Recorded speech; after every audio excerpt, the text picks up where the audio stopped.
un'azienda agricola per sfondare i cancelli del laboratorio Orafo, poi usano l'esplosivo ma la cassaforte con i preziosi regge, assalto senza bottino per i predoni a Mussolente e danni ingenti. Furgone sorpassa un camion in sosta con le 4 frecce, non si accorge di un 75enne che attraversa la strada in bicicletta. Dionigi Spiandorello muore a Santa Caterina d'Este. Disposta una perizia per ricostruire la dinamica della morte del bimbo investito dalla nonna Zero Branco. La legale amica di famiglia avrei voluto esserci io al posto di Simone, racconta commossa. Intanto lunedì alle 9 la comunità darà l'addio al piccolo di 1 anno e 10 mesi funerale con rito ortodosso nella chiesa di Sant'Alberto. Numerosi messaggi di psicologi, vogliamo aiutare la famiglia. Dalla canicola al maltempo, nelle prossime ore nella giornata di domani possibili temporali intensi con raffiche di vento e grandinate, ma l'ondata di caldo non finirà. Quasi 700 kg, un carico di hashish da record, uno dei più ingenti sequestri degli ultimi anni nel Vicentino. I carabinieri di Bassano del Grappa arrestano un cittadino marocchino di 44 anni. Siamo ad un passo dal traguardo. Il Tribunale della Pedemontana si farà legge entro la fine della legislatura. L'annuncio della sottosegretaria Bizzotto al presidio di decine di sindaci in difesa del progetto. Direttivo regionale della Lega ieri sera nella sede di Padova. I vertici sono convinti di poter arginare il fenomeno Vannacci e puntano a conquistare le prossime città al voto: Verona, Belluno, Padova e Chioggia. Buonasera, ben ritrovati, edizione regionale dei nostri notiziari. Dunque l'avete sentito in primo piano la cronaca, assalto ad una ditta Orafa di Mussolente, rubano un trattore per sfondare la porta blindata ed entrare ed usano l'esplosivo per aprire la cassaforte che resta blindata, ingenti i danni. Ancora un'azienda Orafa presa di mira dai malviventi. Una banda di almeno 5 persone ha colpito nella notte la Nuovi Gioielli di Mussolente. Stesso il modus operandi, hanno bloccato tutte le vie di accesso con dei mezzi che sono stati asportati, rubati da alcune ditte vicine. Con l'utilizzo di un trattore hanno sfondato prima il cancello e poi le porte di accesso. Un colpo organizzato nei dettagli, ma qualcosa è andato storto. I malviventi non sono riusciti nel loro intento, anche se i danni causati all'azienda Orafa sono ingenti. Una notte piuttosto movimentata, direi. Alle 4 del mattino, 4 e qualcosa, gli allarmi sono scattati, ci siamo precipitati e purtroppo la scena che ci siamo trovati davanti è stata questa. Cioè, aveva un tentativo dei classici ormai ai quali siamo abituati a vedere da parecchio tempo.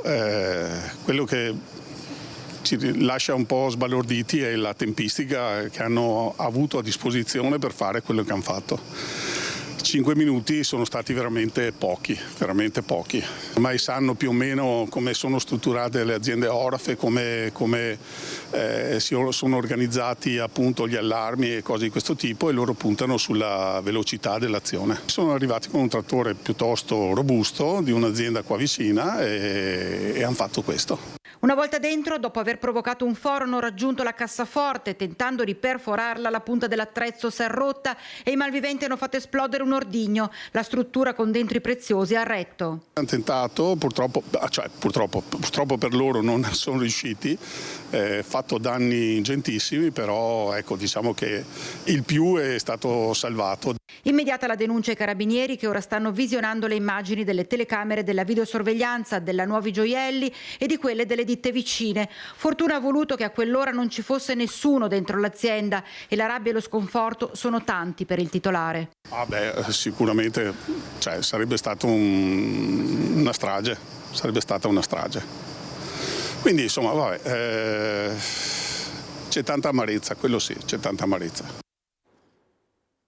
Ennesima vittima della strada nel Padovano a perdere la vita in sella alla sua bicicletta, un 75enne travolto da un furgoncino proveniente dal lato opposto della strada a Santa Caterina d'Este. Indagano i carabinieri.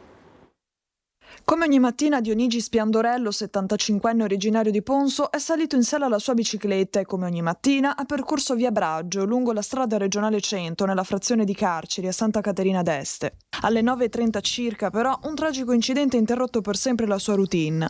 Secondo la ricostruzione fornita dai residenti della zona, il 75enne, dopo aver superato un mezzo pesante accostato a bordo strada, è stato centrato in pieno da un furgoncino proveniente dal lato opposto che non lo avrebbe visto arrivare.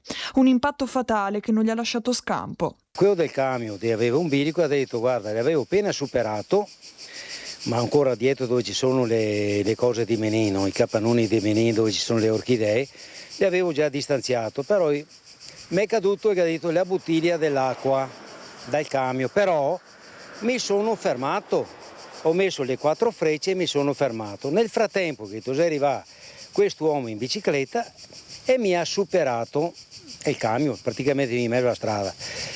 Nel frattempo dall'altra parte si arriva un furgoncino, no? Sto furgone non l'aveva visto perché si sbucava all'improvviso dietro il camion, che era un camion alto. Come che lei arriva così e che se ne è sotto il camion. Ha preso una botta e l'ha scaraventato per terra. Sul posto sono prontamente arrivati i carabinieri della radiomobile di Este per tutti i rilievi del caso e per ricostruire l'esatta dinamica dell'incidente. Immediato l'allarme al 118 da parte dei 2 conducenti. Quando è atterrato l'elisoccorso nel campo vicino, i sanitari hanno tentato invano di salvare il ciclista. Troppo gravi le ferite riportate nell'impatto. Per il 75enne non c'è stato nulla da fare. Per i residenti, però, i soccorsi ci avrebbero impiegato troppo tempo ad arrivare sul posto. Dopo mezz'ora si è arrivata turbolenza. Dopo mezz'ora. Allora ho chiesto ai camionisti, ho detto, ma avete chiamato immediatamente? Che abbiamo chiamato il 118. Si è arrivato dopo 20-30 minuti, chi sei qua a Schiavonia, quindi da Schiavonia a venire qui non so che vuoi tanto. Ma una cosa impressionante perché il tempo è stato un po' troppo lungo, ecco, e nel mentre hanno assistito il ferito, ecco, però purtroppo sono arrivati che la botta era talmente fatale che non c'è stato niente da fare. Anche il sindaco di Santa Caterina d'Este, Tiberio Businaro, con un post su Facebook si è unito al cordoglio a nome dell'intera comunità, esprimendo la sua vicinanza ai familiari e ai cari del 75enne, ennesima vittima della strada. Ed ora la tragedia di Zero Branco con il bimbo di 1 anno e 10 mesi investito dalla nonna nel cortile di casa. La procura ha disposto una perizia cinematica. Parla l'amica, avvocato della famiglia. Avrei voluto essere io al posto di Simone. Spero che da questo dramma escano più uniti e fortificati. Non credo che nessuno possa capacitarsi di questa cosa. Senta avvocato, la sento molto scossa, lei conosceva la famiglia, conosce la famiglia? Sì, molto bene, poi il fatto che ci sia di mezzo un bambino per me è un dramma veramente. Avrei voluto esserci io al suo posto. Non è il momento del diritto, ma solo quello della compassione per Ermira Azzuri, avvocato ma soprattutto amica dei familiari del piccolo Simone, il bimbo di 1 anno e 10 mesi morto dopo essere stato investito dall'auto guidata dalla nonna Valentina, ora indagata per omicidio colposo, con la procura che nelle scorse ore ha disposto una perizia cinematica. L'obiettivo: ricostruire gli ultimi istanti prima dell'incidente, calcolare la velocità del mezzo, le traiettorie, i tempi di reazione, l'eventuale evitabilità del sinistro nel cortile di questa casa in via Tiverona Zero Branco, dove tra gli altri erano presenti anche i genitori di Simone, mentre la sorella maggiore si trovava in auto con la nonna. Parallelamente gli inquirenti procedono per omessa vigilanza, ma per questa ipotesi non ci sarebbero iscrizioni nel registro degli indagati. In questo momento non ci sono diversificazioni, la famiglia è unita? Sì. Ok. Avvocato. Spero che non ci siano mai diversificazioni, spero che siano sempre uniti, e lo auguro io con tutto il cuore, che questo dolore li fortifica, non li separi. Una famiglia che resta ammutolita, quella di Simone, prostrata. I vicini di casa si stanno occupando di loro con piccoli grandi gesti concreti. Ieri sera tutte le bambine ci siamo riunite attorno alla sorella più grande per distrarla. La nonna quasi non cammina più dal dolore purtroppo, quindi bisogna dargli una mano e stargli vicino in questo momento. I genitori distrutti, non si danno pace. Era bravissimo, un angelo proprio. Dalla procura è arrivato anche il nulla osta. I funerali si terranno lunedì alle 9 nella chiesa di Sant'Alberto con rito ortodosso. Simone, sole dei nostri giorni, si è diventato stella del nostro cielo. Il messaggio dei genitori, catena di solidarietà al comune. Sono arrivate le disponibilità di psicologi e imprenditori. La richiesta della famiglia è quella che i funerali si svolgessero nella comunità dove loro ormai vivono da tempo e dove era cresciuto anche Simone. Riposerà nel cimitero di Sant'Alberto a Zero Branco il piccolo Simone, con un'intera comunità pronta a dirgli addio lunedì mattina alle 9 nella chiesa della frazione, dove sono attese centinaia di persone. In tanti conoscevano i genitori Olga e Yurie e anche la nonna Valentina, ora indagata per la morte del piccolo travolto in auto nel cortile di casa. Un dramma che, se da un lato ha riproposto il solito problema dei leoni da tastiera con alcuni commenti social indicibili, dall'altro ha confermato l'esistenza di una catena umana di solidarietà fatta di imprenditori, cittadini, professionisti. Anch'io stesso nelle ultime ore ho ricevuto da parte di molte persone una disponibilità all'aiuto della famiglia sotto vari punti di vista, addirittura anche qualche psicologo, insomma, si è fatto avanti. Certo che di fronte a dolori così grandi non so se la psicologia possa essere un lenitivo o possa essere uno strumento, ma immagino vadano provate tutte le strade possibili per provare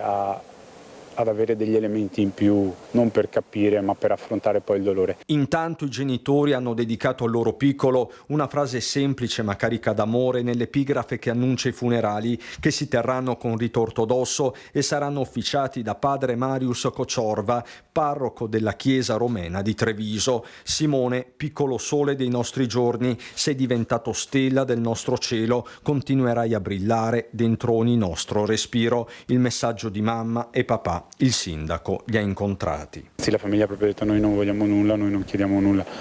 È anche, devo dire, concepibile in un momento del genere. Anche da parte loro la volontà è quella di richiudersi un attimo all'interno delle proprie mura per ritrovare anche non un senso, una roba che non può avere un senso, ma provare a ritrovare leggermente loro stessi per poi dover affrontare anche tutto il resto. Torna il maltempo, che già in queste ore vede un aumento dell'instabilità con qualche rovescio temporale, specie sui rilievi in estensione in serata alla pedemontana e alla pianura occidentale, con la possibilità di locali fenomeni intensi. Domani ci sarà maggiore instabilità con probabili rovesci e temporali sparsi localmente anche intensi. Alla luce di queste previsioni, il Centro Funzionale Decentrato della Protezione Civile del Veneto ha diramato l'allerta gialla per temporali su tutto il territorio regionale per l'intera giornata di domani. Ed ora la cronaca: un carico di hashish da record, uno dei più ingenti sequestri degli ultimi anni nel Vicentino. I carabinieri della compagnia di Bassano del Grappa hanno arrestato un cittadino marocchino di 44 anni. È una delle più clamorose operazioni antidroga mai messe a segno nel Bassanese. I carabinieri della compagnia, assieme ai reparti investigativi dell'Arma, hanno inflitto un duro colpo al traffico di droga nel Bassanese e nella fascia pedemontana fino all'Alto Vicentino. I carabinieri hanno sequestrato ben 683 kg di hashish e arrestato un cittadino marocchino di 44 anni, senza fissa dimora. L'indagine è partita nei mesi scorsi con una sofisticata attività di intercettazione ambientali e pedinamenti che hanno visto i carabinieri di Bassano infine monitorare un garage sotterraneo nelle vicinanze della stazione ferroviaria. Al centro dell'attenzione un furgone nero, visto sostare davanti a uno specifico box. I militari si sono messi sulle tracce del mezzo, intercettandolo mentre lasciava il centro cittadino in direzione della pedemontana e verso Colceresa. Il conducente ha destato ulteriori sospetti per la guida irregolare, così almeno riferiscono i carabinieri. Il furgone è stato seguito per parecchi chilometri e si è fermato all'altezza del casello di Colceresa.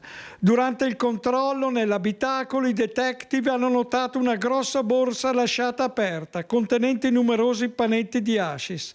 È scattato l'arresto del marocchino perché la perquisizione nel furgone ha permesso di recuperare 230 panetti, pari a 23 kg di sostanza stupefacente. Le verifiche sono poi proseguite nel garage segnalato a Bassano.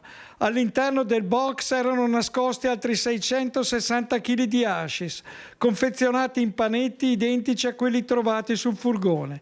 Il cittadino marocchino, su ordine del magistrato di turno della Procura di Vicenza, è stato condotto nel carcere di San Pio X. Il GIP ha quindi convalidato l'arresto disponendo la custodia cautelare in cella. Le indagini adesso proseguono per ricostruire la provenienza dell'ingente quantitativo di hashish e individuare i complici e i destinatari del carico.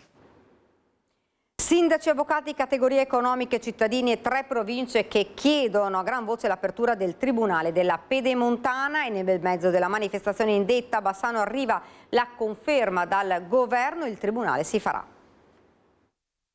Sono venuta qui a nome del governo a ribadire che questo Tribunale della Pedemontana si farà perché è una decisione di tutto il governo di centrodestra, è una decisione che arriva dal territorio, da tutti i sindaci di qualsiasi colore politico, dalle imprese, dagli avvocati, dai cittadini. Chiaro, preciso, il Tribunale della Pedemontana si farà. A dirlo è il sottosegretario Mara Bizzotto, che porta i sindaci e i cittadini alle categorie riuniti davanti al Palazzo di Giustizia di Via Marinali la voce del governo. Una boccata d'aria fresca in una giornata torrida, in un periodo torrido di polemiche e baruffe politiche e istituzionali attorno al progetto di apertura del Tribunale. La notizia scatena gli applausi dei 40 rappresentanti dei comuni interessati, della provincia, degli avvocati, delle categorie produttive, degli oltre 200 cittadini arrivati per far sentire la propria voce.